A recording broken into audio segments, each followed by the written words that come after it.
Welcome to the Find and Follow podcast, where we believe life is in the light, spiritual darkness is the enemy, and finding and following Jesus is the best way to live life.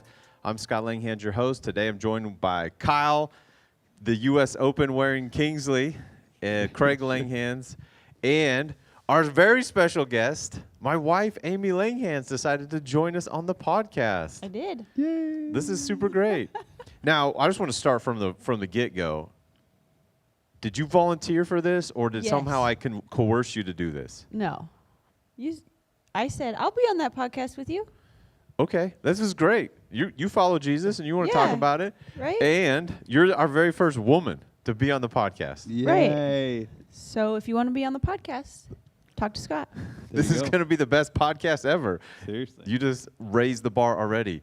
It's going to be super helpful. So much pressure. We're actually going to have to behave ourselves now, I think. We'll have to be more kind and courteous and leave some room. Not to each other, though. I still don't have, just because she's here doesn't mean I have to be kind to you, though, right? Right. Sure, you do whatever you want. Okay. Just keep following Jesus on that one. Whether Can you we should be still kind interrupt each other like we do all the time? Mm-hmm. Absolutely. I don't know Okay. any other way last to week do was, this thing. was good. Was it The good? interruptions were like, whoa. Whoa. Just Whoa. Well, if you don't interrupt, you don't get to say anything. Or if you're in the middle of a thought and someone else has a thought, it's like, what? Thought's over. We'll get back to You that. got to play good defense and offense Right? on these. Ooh. Yeah, otherwise I'll just tough up in forget here. what I'm trying to say. Yeah. If I wait too long. You could jot a note down. Oh, there's so many I notes. don't have a pen. There would be so much to be said. Exactly. Oh, okay, I'll borrow. But we're hanging out. This is the format. If you haven't ever joined us, it is just a real life conversation. So we always got a lot of words, and so we try to jump in, and we're just trying to be helpful through the whole process. I'll try and have a few words. Yeah, Not a lot, but a few. a few words. Okay. Usually when Amy and I have a conversation, I carry more of the words than you do. Correct. See what I mean right there?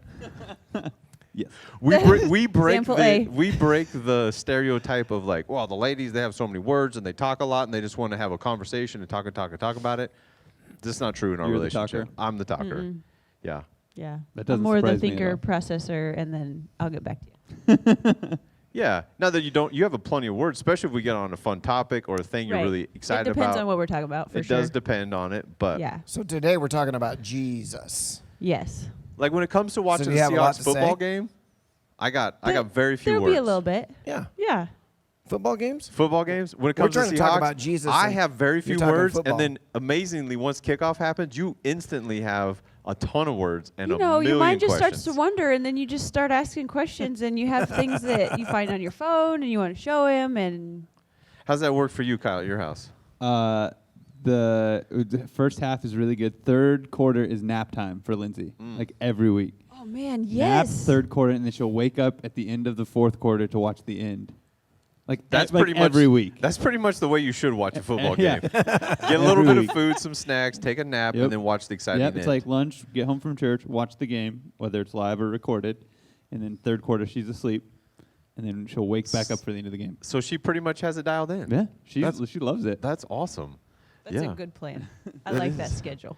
So you wanted to be on the podcast, which is exciting. And we talk a lot about just finding Jesus and following Jesus, and we love to hear stories. I've heard. I've listened. You've listened? Yeah. This is great. Hey, good news. Do you subscribe to the podcast? I subscribed, and I left a review. What? Whoa. Hey, come on Look at now. that. I'll buy I think you. I was the first review and the first rater Oh, wow. on the iTunes. Yes. go. So just like last week after the podcast got done, I thought, man, are we on Apple yet? Because they didn't send me an email that said we were. And I just looked on Apple and I was like, oh, we're on Apple. And so put it out I'm there. going to subscribe right now. You should subscribe to You should your maybe own star that. podcast. How many stars are you going to give yourself? Ooh. How many Ton- stars did you give us? 5, of Five? course. 5 out of how many? 72. 5 out of 72. No, 5 out of 5. We're on Apple now, which is great. So if you haven't listened, and I just talked to somebody this last weekend, he said, thank you for going to podcast format. Yeah. Because he's got a job where he's able to listen to podcasts, and so he loves it. So he's always consuming things, and he does deliveries. 4 ratings. We have 4 ratings? 5 stars, guys. Oh, we're nice nailing it. work. Wow. So Nice work. there's Apparently, nobody outside of who's on the podcast has rated it. I just subscribed just now. But it's great. I mean, more people listened this last week on Apple than any other platform. And so wow. the good news of Jesus is going out. That's our goal. Yeah. The goal is not to have like a bunch of people so we feel good about ourselves. No, the goal is absolutely not. honestly to help people have eternal life, to find real life, and to come into the light, get out of spiritual darkness. And so excited that the podcast format helps. So if it's on Google or Spotify or one of the other ones I don't know, or Apple, or if you're watching the YouTube video, just it's good to get the word out. And so that's what we're trying to do. That's our whole goal. You wanted to talk, maybe you didn't, but I'm going to bring it up. You wanted to talk about the intro. Yeah, it's just we had a new intro for since we switched the podcast, so 2 weeks. And you say that again, and I like the intro, and then part of me doesn't like it. Part of me is like, what do you like? Let's start there. Life is in the light. That's great. I love helping people find and follow Jesus, but I get a little maybe confused or a little bit of a weird reaction when I hear you say, spiritual darkness is the enemy, because that's weighty and heavy. And I know what you mean when you say that, I think, maybe. But I don't know if all the listeners put those things together and understand what that looks like. Because I think that when I hear that, it's like, whoa, that's deep and heavy and dark. Right. Literally, we Dark. say the word darkness. And so yeah, I'm a little bit like, for a tagline, I need some more. I need a whole episode on what you mean by that spiritual darkness is the enemy, and what that means for me, a person who's trying to find and follow Jesus. Maybe I have, or I haven't found Jesus, or I am following Jesus, or I'm trying to follow him. You sound confused. Are you following Jesus or not? I'm Kyle? following. I'm just trying to talk like hypothetically as a listener, putting myself in their shoes. Which is great. I'm glad you're bringing it up. You said but it something to sounded me. like you had issues. No, yes, Craig, I have found Jesus. He is my Lord and Good. Savior. I am doing my best to follow him daily, I'm so glad to to hear take up that. my cross and follow him. Wow, Whoa, that good. was Wow. really That was good. a good answer. That I'm was surprised good. you didn't drop the mic. He's just trying to help with the listeners. People may be thinking or heard Because that. you dropped it on us like, I just we're filming and you go, hey, I got a new intro. Boom. And we're like, And that was we the all first heard time it for you heard it? Yeah, first Oh, yeah. time. I was Oh, like, yeah. wow, I, okay. I didn't run it by Usually anybody. he runs by everything with Nope. at least with a He's few people. freewheeling on this podcast. Yeah. Like the podcast name. Like, should we go with the Find and Yeah. Follow? Is Did he good? run it I by don't know. you? I don't know. Yeah. The podcast So name. see- Not the podcast name, not the intro. The oh, intro, that's what I'm talking Yeah. about, the intro. Nobody had heard. So I'm very surprised. So you he didn't run did the it. intro by anybody? I casually mentioned it to Tanner one time, just the day before, and then he's like, "Wait, what Yeah. was that?" And I was like, Right. "Tune in tomorrow, buddy." Right. Tune in. He didn't go back to it. And I was mostly just saying it to Tanner just to practice out loud how I said it more than anything. But no, I just had worked through a few things and I dropped it. And I was waiting for you guys to be like, "Can we talk about this? What are you saying?" Or what does I that did mean? that after the cameras left, and later I was like, hey, bro, I think we need to talk about we that. need to talk about 'cause this. I was waiting for either one of you to bring it up on camera. So what do you think? You know, life is in the light. Spiritual darkness is the enemy. Finding and follow Jesus. I don't is have the best way Kyle's to live reaction. life. I kind of like it. I think it fits the Gospel of John, which is where we are, going through John's account of his experience of what he saw Jesus do, what he heard Jesus say, and his experience following Jesus for 3 years. So a real dominant theme, including in the chapter that we're in right now, is the theme of spiritual light versus darkness. And so it's pretty fitting there. As a tagline for a Find and Follow podcast that would go on from the Gospel of John to other portions of Scripture, maybe not so much. All right. Well, I think, here's where it came from. It is from John. You're correct. John 1, chapter 4, talking about Jesus. So in Jesus was life, and that life was the light of men. The light shines in the darkness, but the darkness has not understood it. And so, you know, I know it is heavy to say spiritual darkness is the enemy, because it is, and we're all born and in spiritual darkness and in need of coming to the light. And so I'm just trying to help people who are like, hey, I'm trying to find my way through life, and it seems pretty dark as far as like figuring out who I should be, where I should have my value come from, like should my job define me, like just trying to figure out, you know, the priorities. And it's like, hey, good things happen in the light. Come to the light. Like you can see things. You're not stumbling around. Yeah. And And John so carries that's- that same theme in That theme 1 is John. huge. He says, if we walk in the light as he is in the light, then we have fellowship with one another, and the blood of Jesus cleanses us from all sin. I mean, it's for John, this is really a big thing for him as far as his understanding of who Jesus is Yeah. and what Jesus represents and his own experience, John's experience as a follower of Jesus. So And again, it's really a John-esque sort of But I emphasis. think it's the good news-esque. For so. sure, and I'm totally in on that. And when you describe that and explain that, and again, I know that as knowing that. But you're helping the listeners, which is great. because I love just it. hear that. First of all, I go, okay, help me understand what spiritual darkness is, where I think you just did a good job at. But just hearing that in a tagline, I think specifically in our culture, we like to, I don't know, glorify this idea of darkness and death and Zombie movies. Yeah, and- it's Halloween, Yeah. right? We almost celebrate and For sure. in some places worship this idea of darkness and glorify it as demons and ghosts and ghouls and there's this idea of darkness. So I think for some, and I'm a visual guy, so when I hear the word spiritual darkness, my mind starts going places, right? And I'm wondering, what do people think when I'm personifying that as an enemy? And spiritual darkness is the enemy. Like I feel like people's brains could go all over the Yeah. place with what that looks like, and go, oh, it is like there's this creepy dark figure coming for me, and so understanding again what you say and what John says, and hey, there's two things: there's light and darkness, and God is light, and Jesus came to the world as light that shines in the darkness of this world. There is darkness, there is sin, and there is hurt and pain, and that's darkness, and that's again what we've been talking about for all these weeks is this idea that that's not of God, and that's what God is seeking to destroy with light, and light wins, and that's the beautiful truth and hope in it that light always dispels the darkness. And Always wins. Kyle, you alluded to something else that actually is one of John's themes, and that is the fact that there actually is a personified enemy. Our enemy is the devil, and he references that in the Gospel of John and also in his letter, 1 John, talking about the fact that it's not just spiritual darkness as a non-personal enemy, but there actually is a personal, personified individual, a fallen angel, Lucifer, the devil, who is truly our enemy. And he's the prince of darkness. He's the ruler of that realm that is our enemy. So, lots of tie-ins there. He's the enemy. And to your point, like, I don't know what people are thinking either, and I don't pretend to know everything what spiritual darkness means. So I'd love to know if you're listening to this, comment, send an email to scott@mc.life. I'd love to hear some people's feedback when they hear that too.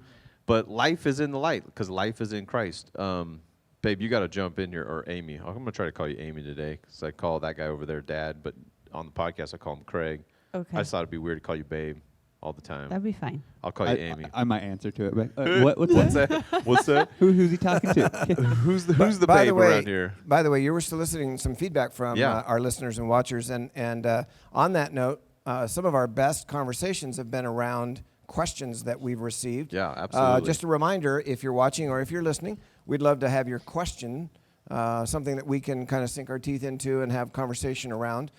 So be sure and send those to scott@mc.life, and we'll respond to those that we can as they come in. Especially as like we sometimes talk and we kind of have a feel and know what each other are thinking and saying, and then we get in these conversations. People are like, what are you guys talking about? And like, oh well, it was clear to us. Yeah, so that happens a we're lot. not always aware of what's unclear to others. Good and bad news. The person I was talking to who is loving the podcast format, and he's like, here's the bad news though. You guys need to do it more often because I got more time during the week to listen to things. So there's I have already more been, time to make more there's been a podcasts, request sorry. to double down on the podcast. You just already. come into the Whoa. infinite meetings we have. No, that are just like this. once a week. So John chapter 3. This is the most famous section of Jesus' for God so loved the world. John 3:16 sent Christ. But verse 19, this is the verdict. Light has come into the world. It's talking about Jesus. Like you made that point, Kyle. Jesus is the light. So light has come into the world. But men love darkness instead of light because of their deeds were evil. And so for me, it's like, well, what's spiritual darkness? Man, I know in my heart when I've had evil deeds and I'm doing things, like I'm going to try to keep that hidden. I don't want my dad to find out. I don't want my mom babe. or my babe to find out. I don't want my kids to know. Like I don't want others to know. There's a spiritual darkness where we hide. And I think that resonates with every single person. Anytime you do something, you're like, okay, that wasn't right.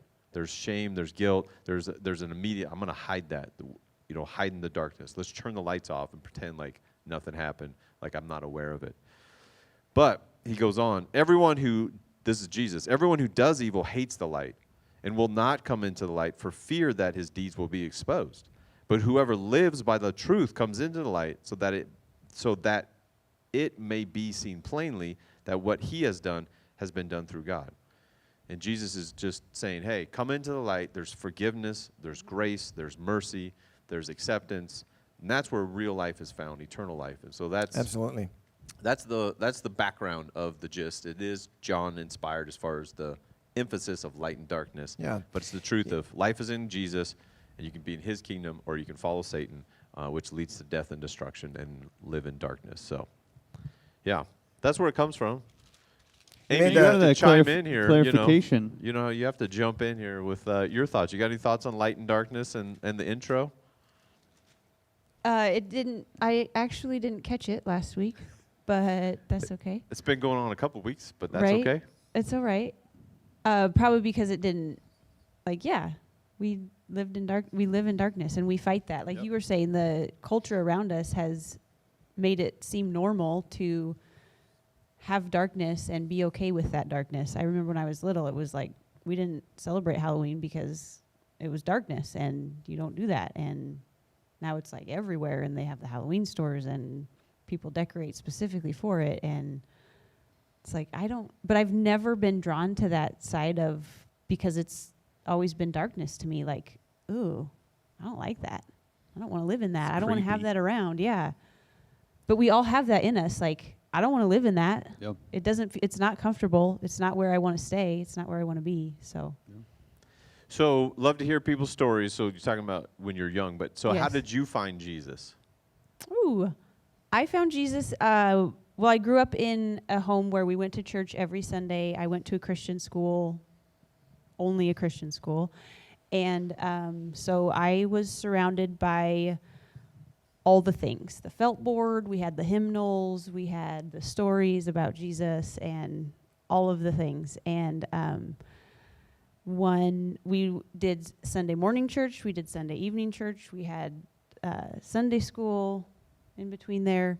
And Oh, you eat, sleep, and breathe. yes. Gotcha. And then farm. Those are your two worlds. Yeah. We're at the farm doing farm things, cows, we were at hay, Church. or you're at church school, doing church which was- school stuff. Yeah. So in third grade, we had a Sunday evening gathering that they were showing a movie. What is his name? Billy Graham movie.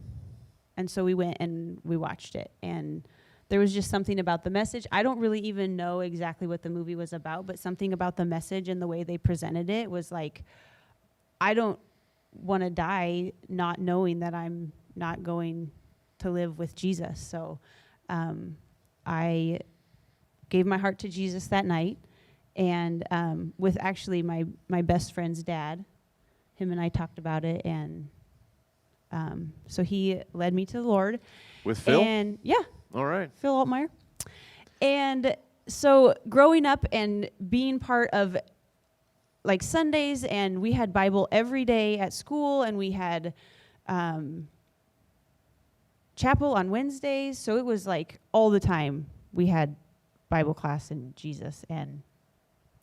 But then when I got in college, I was away from my family. I was away from my like safety bubble of where I grew up, and that's when I was like, whoa, total culture shock of what the world is like, and like people they really do bad things, and There's some darkness out there's there. some mean really people out bad. there. There's some evil There's some happening. darkness out there, and people don't even like. I experienced the fact that they don't even care. They seemed like they didn't care that there was that they Well, were not living in only do they not darkness. care, but they celebrate it and brag about it. Yeah. Yeah. And I was like, oh my goodness, that is not how I grew up. That's not how I want to live. And so it was in college that I had to make that choice, because I had a few times where I thought, oh, I'll just join them and, see how it goes. And then you have the guilt and you have the darkness that you're trying to hide. And I knew that I did not want to live like that. And so it was my freshman year because I only went 1 year. But just say your freshman year. Sounds like you went longer. I know. Yeah, It sounds yeah. so good. So it was my freshman year of college that I really decided, like, It this doesn't is sound like gonna- you met a guy and then got married Stop. and then dropped out. this is not about you right now. Good So comeback. Keep it was, going, Amy. Yeah, it was my freshman year that I really decided that it wasn't going to be my parents' faith. It wasn't going to be the things that, I had just heard. And I was going to take what I knew about Jesus and live it in my life. And it was going to change me. And it had a lot to do with the You went through roommate that I had. Say traumatic experience with your roommate. And just that whole experience and like, oh my goodness, if I can make the choice right now to live in darkness and stay there or choose to live in the light, and I chose that. Yeah. Do you want to share more about what your roommate went through and just kind of so your experience with that? Because you're talking about your transition too of like, I'm going to own my faith, and there's real evil out there, and I need to be equipped to help people and to care for them. And I wasn't equipped. And you were I looked at her and I skis. thought, oh my goodness, I can't help you. I don't have anything. I felt like I had no tools in my belt. So at school, I was a freshman coming in, and she was an older classman. I think maybe a sophomore or junior. Maybe she was a junior. And she played on the basketball team and was good friends with who my sister-in-law now is my sister-in-law. And so she had some things that had happened to her as a young child that she had kind of put in darkness and closed the closet door, basically. And that year was when she started to kind of have to deal with that stuff and didn't want to deal with it. So she tried to take her life. And I remember coming back to my dorm room, and the floor gal came over and talked to me and said that she was at the hospital because she had tried to kill herself. And I was like, oh, that's weird, because I didn't have any experience with that at all, and I didn't know how to deal with it. And so they said she's going to be okay. They gave her the stuff, and but unfortunately, because I didn't have the skills, I was like, I'm out, because I didn't know what to do. So she came back to the room, and we talked about it a little bit, but it was something that I didn't have the skill set to encourage her that, there's life in Christ, and God can heal you. And so unfortunately, I didn't deal with it well, but it was an eye-opening thing for me to be like, there's a lot of yuck, and how are you going to help people out of that? Yeah. Amy, there's several things in your story that I think are worth highlighting for our listeners. One is that you grew up with all the trappings around you. Yeah. The message was there, the environments were there, you were at church, you were around Christians. Right. But that didn't make you a Christian. No. All those things are a plus. I mean, and they're encouraging you the right direction. But you still had to make a choice, the choice that you made that Sunday night when you were, third grade. And I there's an old saying, you can hang around in a garage, but it doesn't make you a mechanic. And that's kind of what your experience is. You had to do that. And then I think it's really important to highlight the fact that as an adult, you made another decision. That wasn't when you became a Christian, really, but it was when you decided, hey, I'm going to actually follow. Yeah. So you found Jesus. Let's put it in that context. You found Jesus in the third grade. As a college student, you decided to follow Jesus in an adult kind of way. Right. You'd been following Jesus. I'm not minimizing those years in between. But Correct. Anyway, I think those things are really important because a lot of times people don't make those transitions. They have a childhood experience, and then as an adult, they choose different than you chose. Yeah. And then wonder why their life is turning out like it is, and how did I get here, and why is my life a mess? Well, back when you had an opportunity to choose to follow Jesus as an adult, to own your faith, to get really serious about it, they made the wrong choice. And so maybe some of our listeners are realizing, hey, that was me. I made a different choice than Amy did.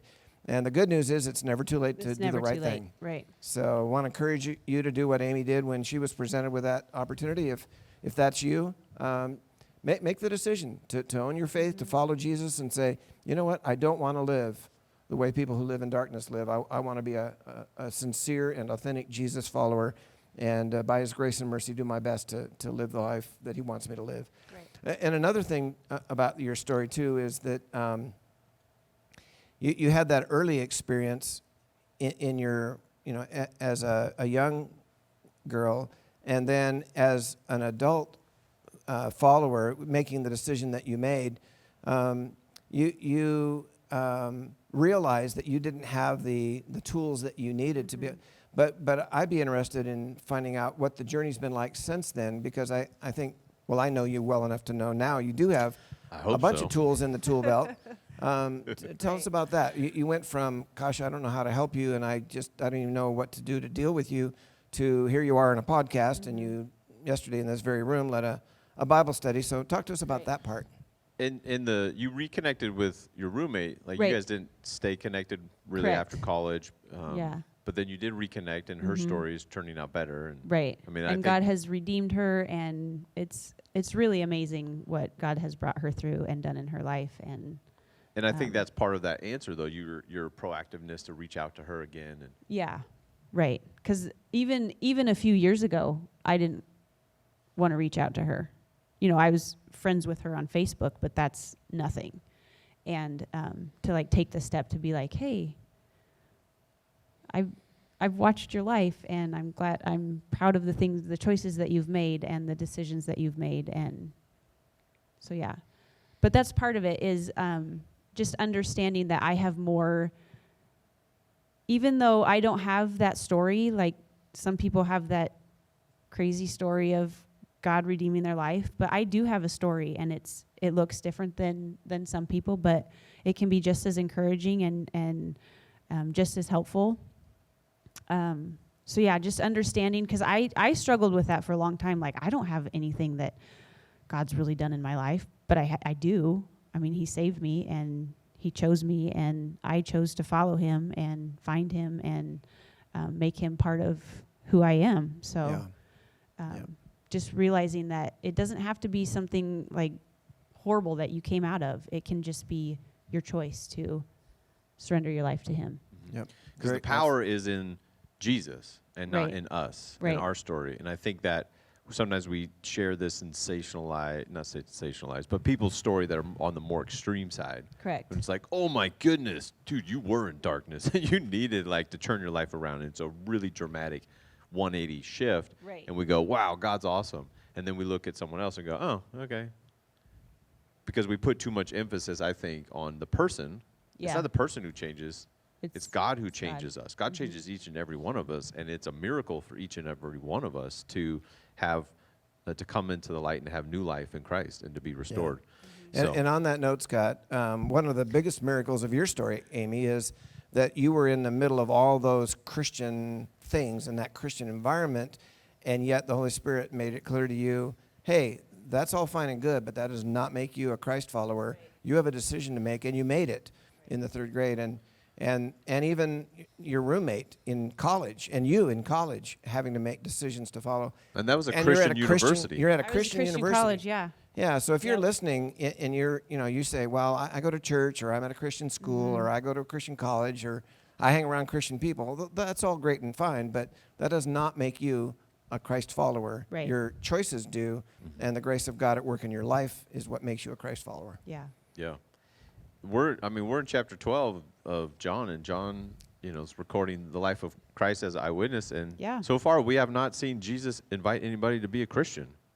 He's invited them to follow him. Yeah, and so that's where that, hey, we're all Christians, we're here, and I see you, and we're all Christians, so we're all in the same boat. Like, maybe not.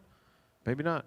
Could be where someone dealing with depression and extreme stuff in the past they haven't wrestled with, and maybe they're not truly a follower of Jesus. They don't believe, and they just kind of act that way, act like other Christians kind of do, but below the surface, they're like, nope, not following Jesus. Yeah, the term Christian is unfortunate, and it didn't come along until well after the fact. Yeah. Yeah. So, and Yeah. your in our story culture, it doesn't help us much. and your story just highlights everybody's story. It's everybody's natural thing is to come to Jesus and not know stuff, be immature, be like children in the faith. You happen to do it when you were a child, which is Correct. some people's story. Yeah. But regardless if you're 9 or 59, when you come to Jesus, like, oh man, I'm young in the faith. I have to grow up and go, oh, okay, life's not just about me. I've got to learn who Jesus is, and then I got to have some skills and tools in order to help people around me that God has, put in my life so I could be effective in. So that's just a natural process for all of us. It is. It was So my experience. we shouldn't beat ourselves up too much when we're like, oh, I'm horrible. I'm no good. Like, well, which way are you headed? What are you doing today about it? Like, you're growing and maturing. Are you transitioning from, oh, life's all about me to like, who can I help? Who can I serve? Lay down my life for Christ so that I could serve others. And so that's just natural for all of us.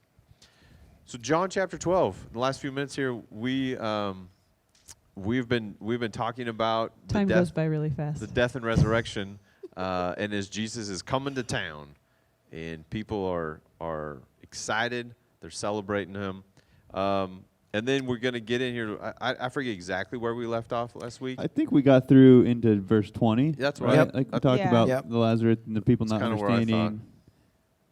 Then we got some Greeks that are coming to town, and they're coming for Passover, but they've heard about Jesus. Yes. Right? News is spreading that there's this Jesus dude.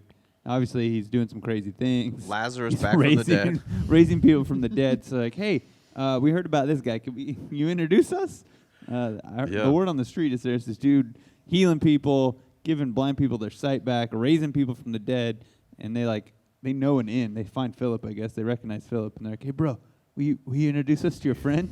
They're at a party. They're like, hey, I heard you know him. Right. You got us the VIP. Can we get behind the ropes? Can we? Don't we all do that? Oh, Isn't right. it about who you know Yeah. who knows somebody? Yep. Can you introduce me? We all brag on like the Kevin Bacon scale of 6 degrees. We're like, oh, I know a guy who knows guys who knows a guy. We do that all the Or time. we I find even just myself coming doing in that. close proximity. I went to Oh. the U.S. Open. I Yeah. lifted a rope, and Tiger Woods walked underneath Whoa. No, you know what? Whoa. it. And wait, No. and he No. said, "Thank you To you? to me." He spoke He to you. spoke to me. Tiger Do you Woods. want Oh to my turn your gosh. hat? Yeah. We'll Oh forward yeah, I it got my again. Tiger Woods hat on.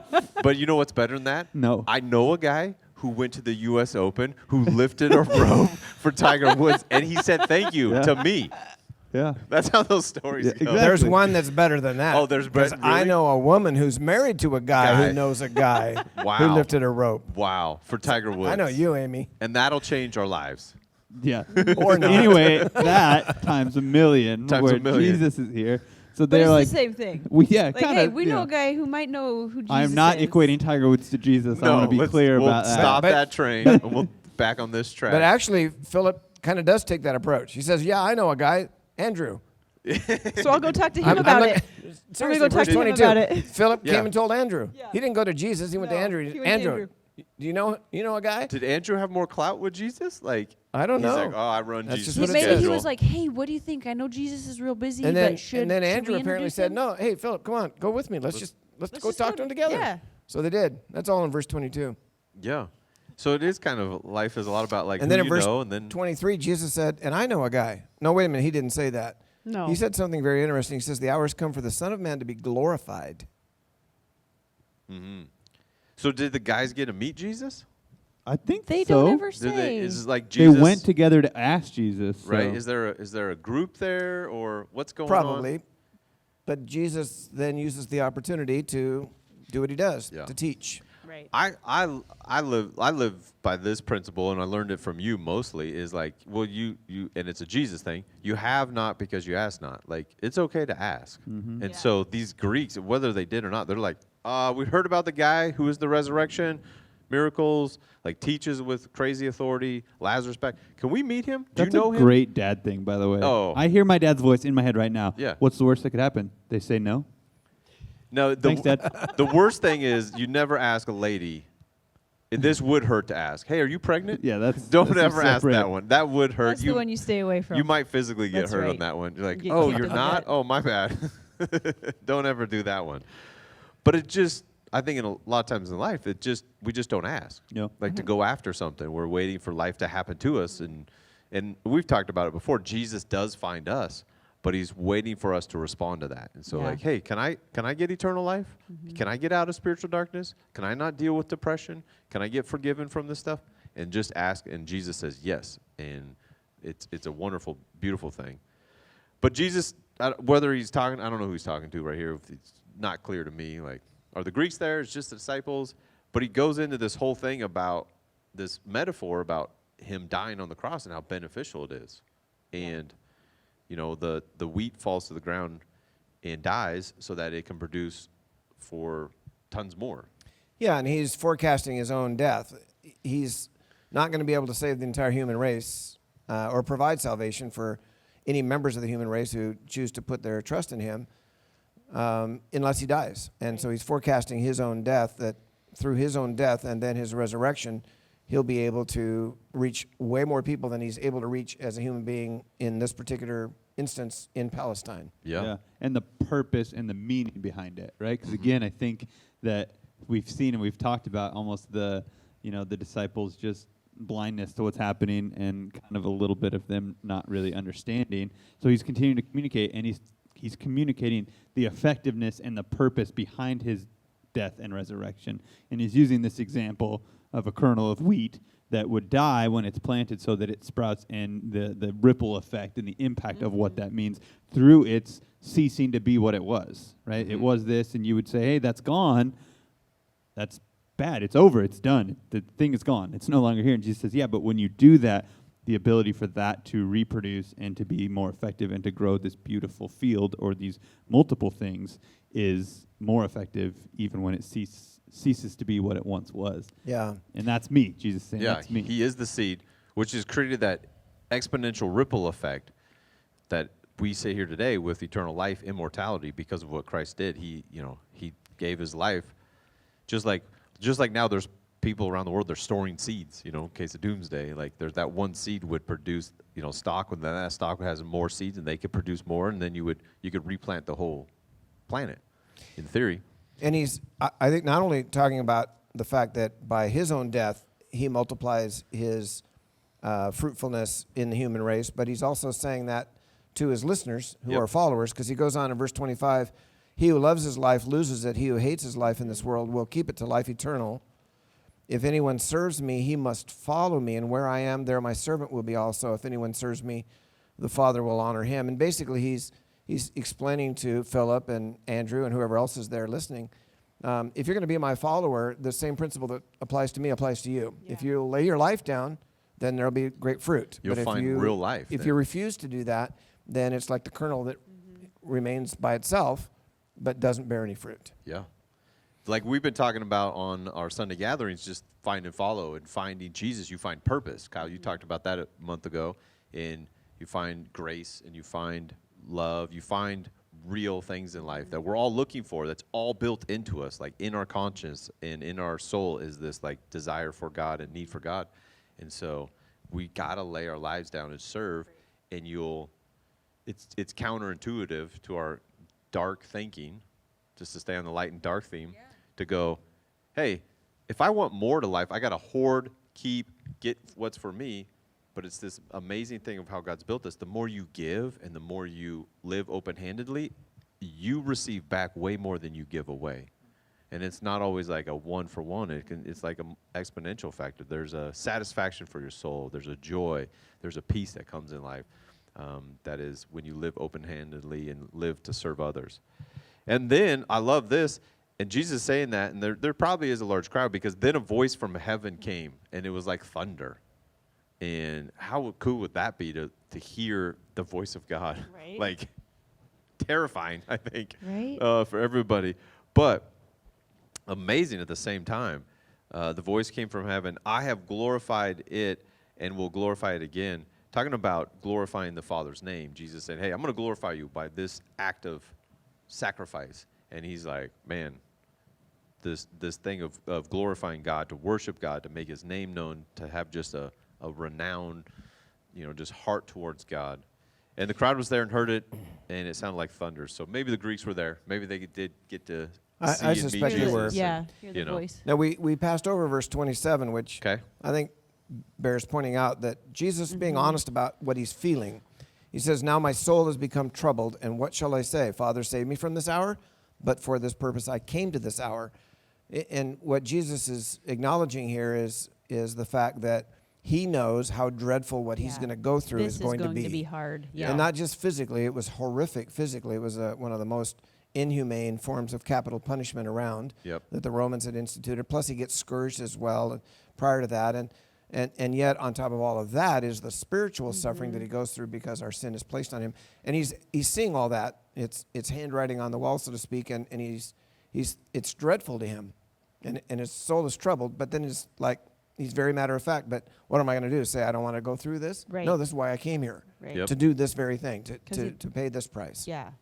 He Yeah, and saw I- them and loved them so much still. Like, this is going to be wretched and horrible, but you're standing right before me and I'm doing it for you. It's worth Yeah. it, yeah. And we've in other talked- words, it just wasn't easy. Yeah. Like, I think sometimes we just gloss over the fact. It was hard for him Yeah. to have the resolve, Right. but he had it. Right. Yeah. It was troubling to him, but he chose it. Yeah. He did the right thing. And we've talked about this a little bit, and I think a lot of this still is Jesus' humanity showing, right? He is Yeah. Yes. he is human, Fully and he's human. feeling these emotions and these things. And I think it speaks to that juxtaposition that he just talked about, that idea of like losing your life, finding it. Like he understands that to complete the mission, the goal, like he has to lose his life. And he's speaking to that, and I think he's speaking to us. Like, I get it, that's hard. I understand that's not easy. There is a pull, and I don't think Jesus was sinful, but I think he was human, and he understood the pull to satisfy our flesh and satisfy our own selfish desires. Self-preservation. Yeah, like That's I don't a want to fundamental lose my instinct. life. Right. I want to save my life. And so he's pointing to this kind of, this complicated, convoluted issue that we deal with as humans, and he's praying, and we see this in the garden before he goes to the cross eventually. Like he's dealing with this in his humanity the way we would deal with, like that we deal with the same thing in our life. Like I know that light is better, Yeah. but there's a pull to the darkness, and losing my life and sacrificing and being selfless can be hard. But the abundance of life that Jesus has in that, like I know that that's better and more beautiful and more powerful to live in the light. Yeah. Mhm. That's And it was clear, I forget the reference, help me here. In Corinthians, Paul's saying, hey, he who knew no sin, so Christ was sinless. Yeah. Like you said, he was perfect and sinless. That's the way this perfect sacrifice would work, so that the penalty of sin was taken care of. And he who knew no sin became sin. So he's anticipating taking on the sin of the world for all of all of mankind for all time, so that we may become the righteousness of God. And so he was perfect, he was sinless, and he goes through this thing that is complex and beyond our understanding of going to the cross, and whatever happens there with the Father and him and the Spirit, their separation or whatever, and he takes on the sin, and Right. just that I don't get all of that, but I know that it's true and it happened. You're so that- referencing 2 Corinthians 5, the end of the chapter. Yeah. So, and he says right here in verse 31, now's the time for the judgment of this world. Now the prince of this world will be driven out. He's saying, hey, this is going to get taken care of. Yeah. And we live in this state of like, it's true, but it's not quite fully realized yet. So that's where we do experience spiritual darkness and evil on the planet. And we do experience Right. like, wait, I thought that he was driven out. Well, he's taken care of, because God lives outside of time. We've talked about that. It's hard to grasp Yeah. all of that, but the end of the story is that Jesus wins, darkness is beat, light always wins, that our sins are paid for. If you are looking for forgiveness of sin, I don't know how you take care of your own sin on your by yourself. You can't give enough money, you can't do enough religious acts, so you come to Christ, come to the light, and we have forgiveness of sin. And then he punctuates it with the resurrection, so we have eternal life because of Christ. And so that's what he's going through. He's explaining this, that he's going to be lifted up, and he's going to go through this experience. And Jesus says, hey, the light you're going to have for a little bit longer, walk while you have the light. Like, let's go. Pay attention here. It's powerful stuff. Before the darkness overtakes you. I'm in verse 35. Yeah, this is really powerful to what we began the episode talking about, right? Yep. This is really the crux of what we spent some time talking about, and I know we've alluded to this and we've talked about this in John 1 and all this kind of stuff. But yeah, while I'm here, walk in the light so that the darkness will not overtake you. And I think that's the beautiful thing I reference, is that the light wins. Darkness is not more powerful than light. Nope. That's what I love about, put a flashlight on in light. It always expels the darkness. There's never something too dark that light won't penetrate it. Yep. Right. Like light wins. And I love that idea in our life, that Jesus is the light of our life. And when we find and follow him, when we invite him into our life, we can overtake the darkness because light is in us. And so he's telling us that. And those who walk in the darkness, they can't see where they're going. There is that, like you're saying, that there's things mold and fester in the darkness, and we're lost. That's what this lost idea is talking about. We can't see where we're going. There is no hope. There is no future in the darkness. We can't see the future in the light that illuminates that for us. So put our trust in the light while there is still time. Then you will become children of the light. Let's become kids of the light. Then we'll have real life. So we'll end on that note. There's some fun stuff coming up about, like, does God harden our hearts, and what Isaiah says, and eyes closed, and like, how does that work? And is God in control, or do we have free will? So we'll talk about that next week. But Amy, Yeah. babe, thanks for being on the podcast today. You're welcome. You have set the tone. You've cracked the code. Whatever metaphor you want, women are on the podcast now. Right? So thanks for sharing Don't be your story. intimidated. It's not that bad. It's pretty fun, actually. Yeah. It's actually good. So, Yeah. all right. I learned a lot. And you contributed And a you lot. helped us learn a lot, Oh, Amy. Yes. thank you. We're all Thank students. Thank you for sharing your story. You're welcome. I'm sure that'll help people that are listening. Yeah, Yep. we're all learners. So thanks for tuning in. We'll see you next time. You can help people find and follow Jesus by subscribing to the podcast, sharing it with some friends, and leaving a review so it's easier for others to find it.